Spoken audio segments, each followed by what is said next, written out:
तीसरी बात मदारिस की आमदन के हवाले से, तो बिलउमूम हमारे यहाँ एक ही तरीक़ा होता है, चंदे से और डोनेशन से। हमारी कोशिश है कि जो मदारिस हमारे बोर्ड के साथ मुल्हक हैं वो अपनी आमदन के 4 ज़राए इख्तियार करें। उसमें सबसे पहला ज़रिया वो बच्चे जो अपने अखराजात ख़ुद बर्दाश्त कर सकते हैं, उनको इसका पाबंद किया जाए कि वो अपने अखराजात दें। हमारे दीन में ये कहीं भी नहीं है कि आप किसी पर बोझ बन जाएं। एक ही घर से 3 बच्चे, 2 बच्चे स्कूल जाते हैं, 1 बच्चा मदरसे में आता है।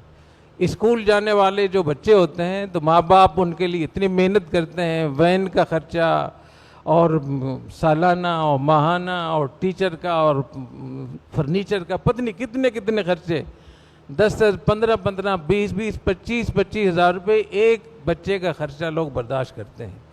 उसी घर का जब एक बच्चा मदरसे में आता है तो वो मदरसे पे आकर बोझ बन जाता है। वो ख़ुद भी ज़कात की रकम खा रहा होता है जो शरन जायज़ नहीं है उसके लिए। ये पैसा जो डोनेशन का आता है ये मुस्तहिक बच्चों के लिए आता है, आपके लिए नहीं आता। एक तालिब इल्म ने इस पर एहतजाज किया कि मुझे वजीफ़ा नहीं मिला। मौलाना अब्दुल करीम साहब ने मुझे बताया कि इनका अपना शोरूम है गाड़ियों का। तो जब इस किस्म का माहौल और कल्चर बनता है मुफ्त खोरी का, मुफ्त में रहने का, तो फिर आदमी कोई काम नहीं कर सकता, फिर हमेशा अपने आप को अपाहज और मोहताज समझता है। हज़रत शेखुल इस्लाम हज़रत मौलाना हुसैन अहमद मदनी रहमतुल्लाह अलैह ने अलीगढ़ में गालिबन 1954-55 में जो खुतबा इरशाद फरमाया था, तो उस वक्त की हुकूमत से हज़रत ने ये दरख्वास्त की कि मैं आपसे दरख्वास्त करता हूँ कि हमारे मदारिस के जो उलमा हैं, फ़ज़लाए कराम हैं, उनके रोज़गार के लिए आप कानून बनाएं। अगर उनके पास रोज़गार नहीं होगा तो हम एक अपाहज क़यादत उम्मत को लोगों को देंगे। तो एक तो ये कि ये जो सेहतमंद हैं, ठीक ठाक हैं, खाते पीते लोग हैं, वो दूसरों पर बोझ ना बने, बल्कि कोशिश करें कि किसी एक तालिम का ख़र्चा अपने साथ बर्दाश्त कर लें। तो जब आप इस पर सर्वे करेंगे मदरसे में, हमने इसके सर्वे किया तो जामिअतुल रशीद में 40% बच्चे वो थे जो ख़ुद ज़कात उन पर वाजिब थी। उनके लिए ज़कात का पैसा इस्तेमाल करना जायज़ ही नहीं था, लेकिन वो भी बोझ बने हुए। तो अभी जामिअतुल रशीद में अल्हम्दुलिल्लाह इसका एहतमाम किया जा रहा है और जामिअतुल रशीद में सालाना माहाना 1 करोड़ रुपए फ़ीस की मद में मिलता है। तो 12 करोड़ रुपए तो फ़ीस की मद में वहाँ से दे रहे हैं और ये हमने उनको बताया तो हो रहा है। तो मैं आपसे ये दरख्वास्त करूँगा कि अपने मदारिस में इसकी छटाई करें, इसकी तहकीक करें। जो बच्चे खाते पीते हैं उनको बताएं कि आप अपना ख़र्चा ख़ुद बर्दाश्त करें। जब मदरसे पे ख़र्चा ज़्यादा बढ़ता है तो मदरसे की तालीम की क्वालिटी गिर जाती है, असातिज़ा की तनख्वाहें रह जाती हैं और फिर मोहतमिम सारी अपने काम छोड़ छाड़ के इसी मांगने में लगा हुआ होता है। दूसरी चीज़ है, मदारिस के पास इंडाउमेंट और औकाफ होने चाहिए। नबी करीम सल्लल्लाहु अलैहि वसल्लम ने सबसे पहले 7 बाग थे आपके जो आपने वक्फ फरमाए। तो हमेशा मुसलमानों की बड़ी बड़ी ज़मीनें औकाफ की होती थीं। तो बहुत सारे लोग हैं जो अपना कोई गोदाम देना चाहेंगे, ज़मीन देना चाहेंगे, बागात देना चाहेंगे कि उनका बंगला होगा। बहुत सारे लोग अपने वालिदैन के इसाले सवाब के लिए ज़मीन वक्फ करना चाहते हैं या उसका कोई एक हिस्सा वक्फ करना चाहते हैं या कोई फैक्ट्री वक्फ करना चाहते हैं, फैक्ट्री के कुछ शेयर वक्फ करना चाहते हैं, देना चाह रहे हैं। तो जब इस दरवाज़े को आप खोलेंगे तो आपका बहुत बड़े अखराजात का हिस्सा यहाँ से पूरा होगा, लेकिन उसके लिए कानूनी चीज़ों का एहतमाम करें।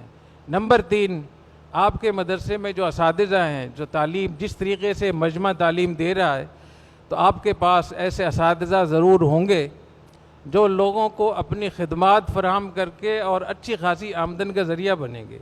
आप अपने मदरसे में एक कंपनी बना लें कि हम अपने इदारे से ये ट्रेनिंग देंगे और ये हमारी फ़ीस होगी। अगर लम्स भी ट्रेनिंग दे के फ़ीस ले सकता है, एक एक आदमी से 1-1 लाख रुपए और 3-3 लाख रुपए फ़ीस ले सकता है, तो आप भी ऐसी कंपनी बना लें। अभी मौलाना उस्मान यूसुफ साहब के जो भाई है इंजीनियर मोहम्मद असलान साहब, तो वो जामिअतुल रशीद में जो एनर्जी डिपार्टमेंट है उसको भी देखते हैं और एक कंपनी भी जामिया ने बना ली है और उस कंपनी को वो देखते हैं। तो वो तमाम चीज़ें जो जामिअतुल रशीद में है वो बड़ी बड़ी कंपनियों को वो फराहम करते हैं, तो बाकायदा उनसे पैसे लेते हैं। एक बहुत बड़ा प्रोजेक्ट उन्होंने लिया है, उसकी जो फ़ीस है वो 1 करोड़ 25 लाख। 1,25,00,000 उन्होंने उस कंपनी से वो तय किया है, उसका जो उनको जो मजदूरी मिलेगी। तो ये जो हम लोग अपाहज बन के हाथ पांव तोड़ के बैठे हुए हैं, ये किसने बताया है? आप बहुत काम कर सकते हैं। खुद कुरान मजीद की तालीम अगर ऑनलाइन आप पढ़ाना शुरू कर दें, पूरी दुनिया में ऐसे लोग मौजूद हैं जो ऑनलाइन आपसे पढ़ना चाहेंगे, दर्स निज़ामी पढ़ना चाहेंगे, बड़ी बड़ी चीज़ें आपसे पढ़ना चाहेंगे। आप उनसे पैसे लें, जो आपका हक बनता है, तो आपकी आमदन के ज़राए भी होंगे। तो जो सर्विसेज और ख़दमात हैं, जो बहुत बड़ा ज़रिया होता है, उसको जब आप शुरू करेंगे तो एक तो महारत बढ़ेगी, आपका ताल्लुक़ बड़ी बड़ी जगहों से रब्ता आपका बढ़ेगा। अभी अल-गज़ाली में जामिया रशीद में जो ट्रेनिंग दी जा रही है CEOs को, जो बड़ी बड़ी कंपनियों के डायरेक्टर वगैरह हैं, तो एक उसमें वर्कशॉप में 25-30 लोग आते हैं। तो 25 कंपनी के डायरेक्टर, 25 बड़े बड़े कारोबारी लोग आपके पास आकर सीख रहे हैं। इन 25 लोगों को ज़कात भी देनी है ना, इनको सदका खैरात भी करना है, और आपको पैसे भी दे रहे हैं। तो इस तरीके से बहुत सारे ऐसी खिदमात हैं जो अल्लाह ने आपको उनकी सलाहियत दी है, महारत दी है, और इस माशरे को आप दे सकते हैं। इस ऐसे माशरे को जो इस वक्त में एक तबाही की तरफ जा रहा है। और जब लोग आएंगे, बहुत से लोग लम्स भी करवाता है वर्कशॉप, अल-गज़ाली भी करवाता है, लेकिन अल-गज़ाली की वर्कशॉप में डॉक्टर जावेद अब्दुल गनी साहब हैं, डॉक्टर ज़ीशान साहब हैं, डॉक्टर रऊफ़ मलिक साहब हैं, जो उससे भी बेहतर पढ़ाएंगे, साथ में अखलाकियात भी सिखाएंगे, आपके नज़रियात को भी ठीक करेंगे। तो आपका जो फ़ायदा वो डबल हो जाएगा। तो इसलिए मैं आपसे ये भी दरख्वास्त कर रहा हूँ कि अपने आप को न तन्हा समझे। ये पाकिस्तान बहुत बड़ा मुल्क है, बहुत अजीम मुल्क है। यहाँ लोग इस्लाम को पसंद करते हैं, लोग मायूस हैं, आपका इंतज़ार कर रहे हैं। तो अपने मदरसे से सर्विसेज और ख़दमात शुरू करें, ये भी आपका और 14 ज़रिया डोनेशन और अतियात का है। तो 4 तरीक़ों से फिर मजमा में तो हमने इसका भी तय किया कि दोनों तालीमात साथ साथ होंगी। तो आप स्कूल की तालीम भी साथ शुरू करें, और स्कूल में जब आप फ़ीस लेंगे तो आपके स्कूल के मसारिफ भी निकल आएंगे, और आपके मदरसे के भी बहुत सारे मसारिफ निकल आएंगे। महल्ले के लोगों से आपका ताल्लुक़ बढ़ेगा। अब आपके मदरसे में वज़ीरिस्तान के बच्चे तो पढ़ रहे हैं, और दुनिया भर के पता नहीं कहाँ कहाँ से, लेकिन महल्ले के बच्चे नहीं पढ़ रहे। तो चिराग तले अंधेरा, तो महल्ले का भी आप पर हक़ है।